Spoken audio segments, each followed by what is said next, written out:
High guys, welcome to my channel Shreshtha's কিচেনে।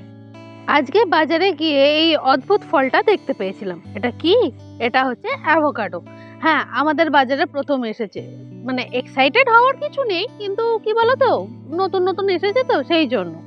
নতুনত্ব একটা ফল দেখলে যেমন হাইপ ওঠে না, ঠিক সেই রকম আমারও অবস্থা তাই। তাই প্রথমেই অ্যাভোকাডোটাকে বাড়িতে এনে ভালো করে ধুয়ে মাঝখান দিয়ে আধখানা করে কেটে নিচ্ছি। মাঝখানটা দেখে কিন্তু দারুণ লাগছিল, যে এতটা ফলে ভর্তি আর দানাটাও এত বড় যে কি বলবো। আর তারপরে খোসাটা ছাড়াতে গিয়ে দেখলাম আরোই অবাক হলাম। কেন? এই যে দেখো কি সুন্দর খোসাটা ছাড়িয়ে যাচ্ছি। আজ পর্যন্ত এইরকম করে ফলের খোসা কোনোটারই আমি ছাড়াইনি, কলা বাদে। হ্যাঁ, কলার খোসাই একমাত্র এত সুন্দর করে ছাড়াই, বাদ বাকি সব কিছুরই খোসা একটু কষ্টকর বটে। এবার ভালো করে খোসাটা ছাড়ানো হয়ে যাওয়ার পর সুন্দর করে পিস পিস করে কেটে নেব।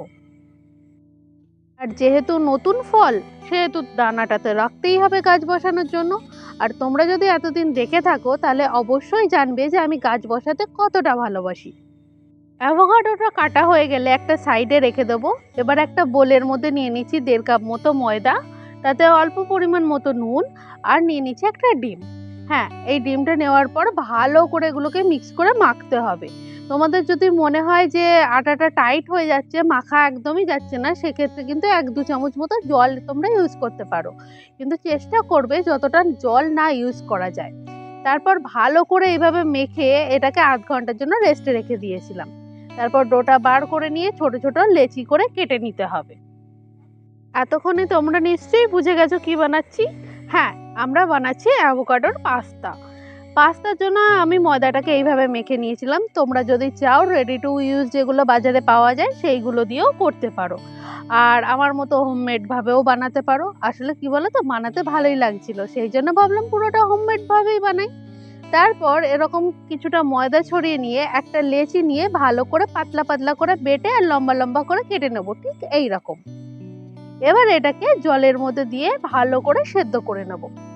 পাস্তাটা আমাদের বয়েল হয়ে গেলে একটা মিক্সি নিয়ে তাতে বেশ কিছুটা অ্যাভোকাডো, একটু সিলান্ট্রো, একটা কাঁচা লঙ্কা, অনেকটা পরিমাণ টক দই, কিছুটা মেয়োনিজ, স্বাদের জন্য কিছুটা পরিমাণ নুন, আর টেস্টের জন্য একটুখানি রসুন, এটা দিয়ে বেশ ভালো করে একটা পাস্তা ড্রেসিং বানিয়ে নিতে হবে।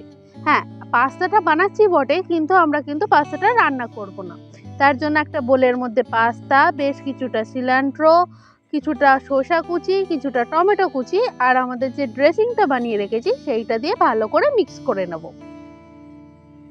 এভাবে পাস্তা খেলে কিন্তু তোমরা চাইলে রোজ পাস্তা খেতে পারো।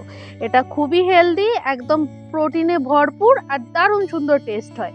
ড্রেসিংটা দিয়ে ভালো করে শসা, টমেটো আর পাস্তার সাথে মিক্স করে নিলেই কিন্তু টাডা, আমাদের পাস্তা স্যালাড কিন্তু রেডি হয়ে গেছে। জাস্ট এটাকে সার্ভ করো আর খাও।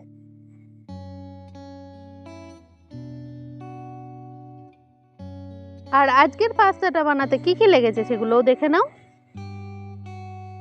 আর আমার আজকের ভিডিওটা ভালো লেগে থাকলে অবশ্যই লাইক, শেয়ার, সাবস্ক্রাইব করে পাশে থাকবে। Thank you.